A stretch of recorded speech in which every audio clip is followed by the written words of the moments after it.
So hello guys, welcome back to India's best YouTube channel for IIT JEE Chemistry Advanced, and this series comprises of some of the best problems taken from the past papers of NSEC and JEE Mains. And the most important part of these videos is the in-depth conceptual explanation for each and every problem. And for that reason, you guys must watch the videos till end. And if you feel comfortable with these comparatively simple problems, you must go out of your comfort zone and try out our Real JEE Advanced question series, where you get tough but relevant problems of JEE Advanced Plus level. And I am 100% sure that if you follow this series followed by Real JEE Advanced question series, you will get a boost in your IIT JEE score, and this channel will ultimately increase competition among all IIT JEE aspirant across India. So hello guys, here I am with part 35 of the series and taken a lengthy question from thermodynamics. The entropy portion से question है, obviously थोड़ा सा mains के perspective से देखा जाए तो एक टफ क्वेश्चन माना जा सकता है और थोड़ा लेंदी भी लगा ये मुझे क्वेश्चन. तो चलो देखते हैं, इसको सॉल्व करते हैं. The entropy change associated with the conversion of 1 kg ice at 273 Kelvin. We have to convert it from 1 kg ice 273 Kelvin to water vapors at 383 Kelvin. और इस पूरे प्रोसेस में जो एंट्रोपी चेंज हुई है वो हमको बताना है. तो मैं इधर आपको प्रोसेस समझा देता हूँ कि क्या हो रहा है प्रोसेस में. So you have H2O solid at 273 Kelvin. First of all, you have to melt it to H2O liquid at 273 Kelvin only. Then after, you have to heat it in its liquid state only up to 373 Kelvin. Then you have to convert it to vapors, like that is vaporization, H2O gaseous at 373 Kelvin only, and then you have to heat the vapors so that its temperature rises to 383 Kelvin. Now मैं आपको entropy change के formulas बताता हूँ. Entropy change के हम formulas देखते हैं. ये जो पूरा हमने प्रोसेस किया, आई होप आपको एंट्रोपी चेंज का फॉर्मूला पता होगा. एंट्रोपी चेंज का जो आप सबसे पहले जो एक फर्स्ट लॉ से डिराइव करते हो, मतलब Q reversible by T use करते हो, फिर Q रिवर्सिबल को फर्स्ट लॉ से आप रिप्लेस करते हो और जो डिराइव करते हो फॉर्मूला, वो कुछ ऐसा फॉर्मूला आता है.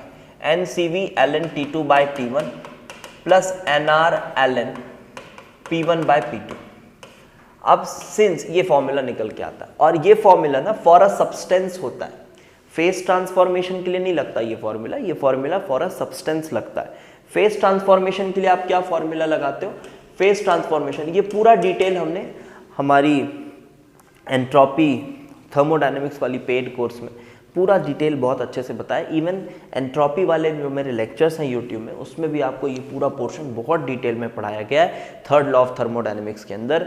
वहाँ आप जाइए, बिल्कुल देखिए, आपको बहुत मज़ा आएगा. जब आप एंट्रोपी मेरे वीडियोज़ के थ्रू पढ़ेंगे आप बहुत एन्जॉय करेंगे. I am very much sure about it. So delta S, जब आप फेस ट्रांसफॉर्मेशन कर रहे होते हो, then you simply use the formula delta H. अगर वेपराइजेशन हो रहा है तो vaporisation upon boiling point. Phase transformation के समय you can simply use Q by T. Logic जो है इसका आपको मैंने यूट्यूब के वीडियोज में एक्सप्लेन करा हुआ है, आप जाके वहाँ देख सकते हैं. मैं अभी रिजल्ट्स यूज कर रहा हूँ डायरेक्टली. सो लुक, यहाँ पे आप क्या कर रहे हो? फेस ट्रांसफॉर्मेशन कर रहे हो. तो यहाँ जो एंट्रोपी मैंने निकालनी है डेल्टा S1, ये मैं सिंपली निकालूंगा कैसे? डेल्टा H फ्यूजन हो रहा है तो delta H fusion by T. Temperature यही रख के ये मैंने निकाल लिया.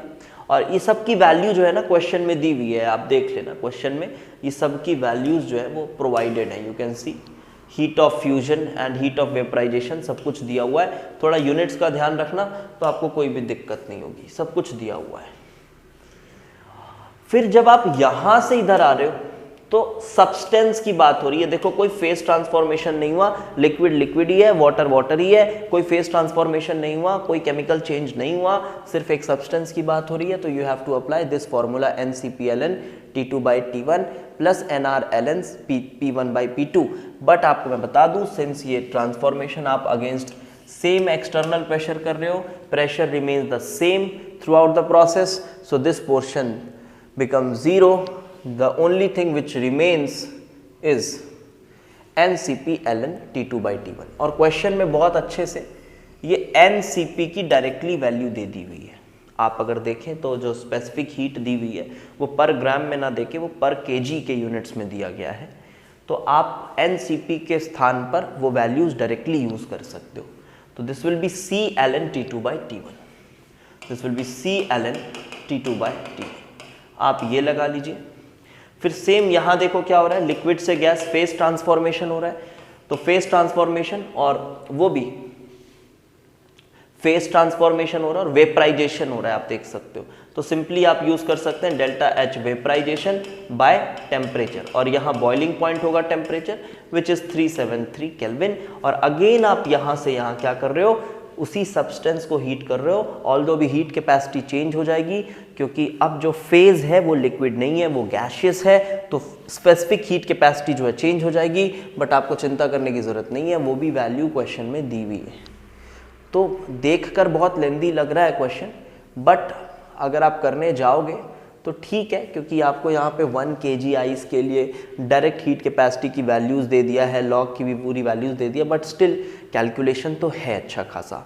और सब कुछ कैलकुलेट करने के बाद आप एक बार इसको देख सकते हैं पहले, और सब कुछ कैलकुलेट करने के बाद जो फाइनल एंट्रोपी चेंज चाहिए हमको, वो तो चारों का क्या कर देंगे, सिंपल ऐड कर देंगे। हम चारों एंट्रोपी चेंजेस को ऐड कर देंगे एंड आफ्टर एडिंग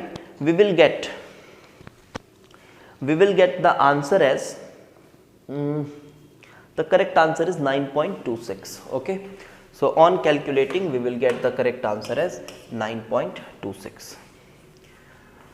ठीक है, तो बिल्कुल अच्छे से प्रिपरेशन करते रहिए और वीडियोस को ज़्यादा से ज़्यादा शेयर करिए, चैनल को सब्सक्राइब करिए, क्योंकि JEE एडवांस्ड के लिए जो एक्चुअल कंटेंट है वो आपको इसी चैनल में मिलता है। आप जाके प्लेलिस्ट्स ज़रूर एक बार चेकआउट करें, आपको बहुत सारी चीज़ें सीखने को मिलेंगी।